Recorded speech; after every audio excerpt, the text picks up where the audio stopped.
ఇక చిత్ర విచిత్రాలు చూడండి ఇక వీళ్ళ కథ.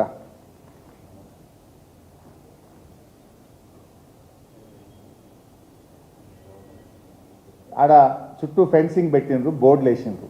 ఇది ఫస్ట్ బోర్డు, ఫస్ట్ ఫెన్సింగ్ పెట్టినాక వేసిన ఫస్ట్ బోర్డు. దీని డేట్ చూడాలి.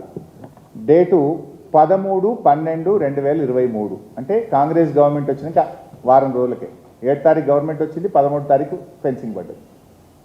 7 తారీఖు కాంగ్రెస్ గవర్నమెంట్ వస్తే 13 డిసెంబర్ 2023 నాడు చుట్టూ ఫెన్సింగ్ పెట్టి ఇక్కడ రాసుకున్నారు. ఏం రాసుకున్నారు? This land belongs to Kohinoor group. మరి 10 ఏళ్ళు బీఆర్ఎస్ ఉంటే ఎవడు ధైర్యం చేయలే, ఎవడు ఫెన్సింగ్ పెట్టలే, ఎవడు ఈ భూమి నాదని ఎవడు రాసుకునే ధైర్యం ఆనాడు కేసీఆర్ ప్రభుత్వంలో చేయలే. కాంగ్రెస్ వచ్చిన వారంకే ఫెన్సింగ్ పెట్టిండ్రు. This land belongs to Kohinoor group అని చెప్పి బోర్డు పెట్టిండ్రు. ఇది 13 డిసెంబర్ 2023. తర్వాత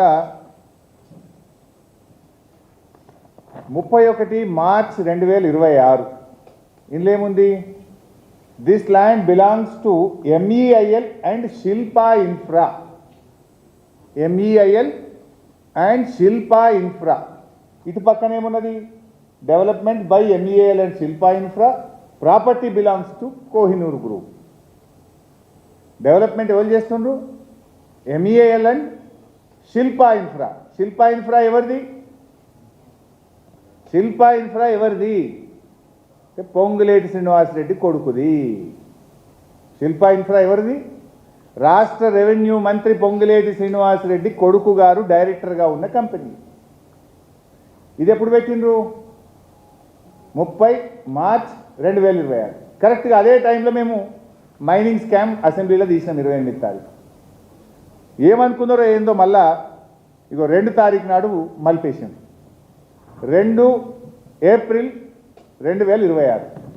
ఇదేమో 31 మార్చ్. ఇది 2 తారీఖు అంటే తెల్లారలేదు మర్నాడు. 31 నాడేమో ఈ భూమి శిల్పా ఇన్ఫ్రాద్ అన్నారు. 2 తారీఖు ఏం చేసిండ్రు? దానికి మళ్ళీ తెల్లటి పెయింట్ కొట్టిరు. పేరు కనబడితే మళ్ళీ ఏమవుతుందో బయటకు వస్తుందేమో అనుకున్నారేమో. 2 రోజుల్లో దానికి సున్నం కొట్టేసింది, పెయింట్ కొట్టేసింది. తర్వాత ఇగో ఇది 4 తారీఖు 4 ఏప్రిల్ 2026 శిల్పా పోయింది, MEIL పోయింది. మళ్ళీ ఏమొచ్చింది? ఇదేందో వచ్చింది, జాయింట్ డెవలప్మెంట్ అని చెప్పి కోహినూర్ గ్రూపు ఇంప్లెక్స్ ఇన్ఫ్రా అని మళ్ళీ కొత్త కథ పట్టచ్చు. ఎందుకు మారుతున్నాయి బోర్డులు? మొన్న కూడా మీరు చూసిండ్రు మైనింగ్ దగ్గర ఏమైంది? రాఘవ కన్స్ట్రక్షన్స్. మా అన్నవాళ్ళు, మా RS ప్రవీణ్ అన్న గారు పోతే తెల్లారి వరకు పెయింటింగ్ పడ్డది. 7 అన్న RS ప్రవీణ్ గారు పోతే తెల్లారి వరకు పెయింటింగ్ పడ్డది. ఈడ కూడా ఏమైంది? శిల్పా ఇన్ఫ్రా తెల్లారి వరకు పెయింటింగ్, మళ్ళీ మర్నాడు వరకు మళ్ళీ కూడా వచ్చేసింది. ఈ చిత్ర విచిత్రాలు వెనుక అర్థమవుతలేదా ఎవరున్నారు? తర్వాత ఇక శిల్పా సంగతి నేను ఎక్కడ ఒట్టిగా మాట్లాడట్లేదు. ఇప్పుడు ఏమన్నారు? శిల్పా ఇన్ఫాటెక్ అని రాసింది ఇక్కడ, శిల్పా ఇన్ఫ్రా అని రాసింది ఇక్కడ. ఇది మేము అందులోకి పోయినాం, ఏది ఆ కంపెనీ యాక్ట్లో పోయి ప్రింట్అవుట్ తీసినాం. ఇది Shilpa infra limited. Shilpa infra limited. ఇందులో ఎవరు డైరెక్టర్లుగా ఉన్నారు? శిల్పా ఇన్ఫ్రా లిమిటెడ్లో ఎవరు డైరెక్టర్లుగా ఉన్నారు చూస్తే సింగిరెడ్డి రమాదేవి, సింగిరెడ్డి చంద్రమోహన్ రెడ్డి రాస్తూ కింద 3వ డైరెక్టరు శిల్పా రాఘవ వెంచర్స్. ఇద్దరేమో పేర్లు ఉన్నాయి. 3వదేమో శిల్పా రాఘవ వెంచర్స్. ఇది 3వది. ఈ శిల్పా ఇన్ఫ్రాలో ఎవరు పార్ట్నర్లు, ఎవరు డైరెక్టర్లు అంటే సింగిరెడ్డి రమాదేవి, సింగిరెడ్డి చంద్రమోహన్ రెడ్డి, అదేవిధంగా Shilpa Raghava ventures LLP. Shilpa Raghava ventures LLP కూడా ఒక డైరెక్టర్ ఈ కంపెనీలో. దెన్ మేము శిల్పా రాఘవ LLPకి పోయినాం. ఇది శిల్పా రాఘవ LLP. దీంట్లో ఎవరు డైరెక్టర్లు అని ప్రింట్అవుట్ తీసినాం. అది అందరికీ యాక్సెసిబుల్. ఇది ఎవరైనా వెళ్ళి ఓపెన్గా చూసుకోవచ్చు, ఇందులో సీక్రెట్ ఏం లేదు.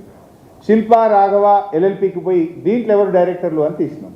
దీంట్లో తీస్తే ఎవరు వెళ్ళిండ్రు అంటే పొంగిలేటి హర్షారెడ్డి, పొంగిలేటి లోహిత్ రెడ్డి, పొంగిలేటి సప్నీ రెడ్డి డైరెక్టర్. ఇంక ఇప్పుడు ఏమర్థమైంది? ఈ భూములకి ఎవరున్నారు? శిల్పా ఇన్ఫ్రా అంటే పొంగిలేటి కుటుంబ సభ్యులు ఈ నాదర్గులు భూముల వెనుక ఉన్నారని స్పష్టంగా బట్టబయలైపోయింది. రెండవది, ఇందులో కామన్ డైరెక్టర్ ఉన్నారు. మళ్ళీ ఒక 2 పేర్లు, ఏవి, సింగిరెడ్డి చంద్రమోహన్ రెడ్డి, సింగిరెడ్డి రమాదేవి అనే 2 పేర్లు అందులో ఉన్నాయి, ఇందులో కూడా ఉన్నాయి. అంటే దీన్ని బట్టి ఏమర్థమవుతుంది ఈ భూముల వెనుక? అందుకే ఆర్డీఓ పోయి ఎందుకు కొట్టేస్తలేడు, హైడ్రా ఎందుకు స్పందిస్తలేదు అంటే, రెవెన్యూ మంత్రి కుటుంబ సభ్యులే ఈ భూముల వెనుకున్నాక ఆర్డీఓ కదులుతాడా? రెవెన్యూ మంత్రి కుటుంబ సభ్యులే ఉన్నాక ఇక పోలీసు వాళ్ళు, ఇప్పుడు అమ్మ చెప్పింది ఏమన్నది, మన కౌసల్య ఏమన్నది, కౌసల్య కానీ మమత కానీ పోలీసు వాళ్ళు వచ్చి మమ్మల్ని బెదిరిస్తుంది సార్, మా మీద కేసు పెడుతుంది సార్ అన్నారు. అంటే భూములు రక్షకులే భక్షకులు అయిపోయింది. రక్షించాల్సిన రక్షకులు కబ్జాదారుల పక్షపాతం వహిస్తున్నారు, కబ్జాదారులకు కొమ్ము కాస్తున్నారు.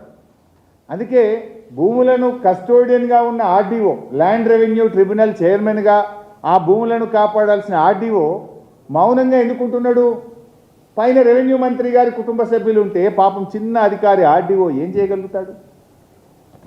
ఇది ఒక ఆధారం. ఇప్పుడే నీకు శిల్పా ఇన్ఫ్రాటెక్కు, శిల్పా రాఘవ వెంచర్స్ లింక్ ఏంది, దీంట్లో ఎవరెవరు డైరెక్టర్లో మీకు చెప్పాను. ఇంకొక లింకు చూపిస్తాను.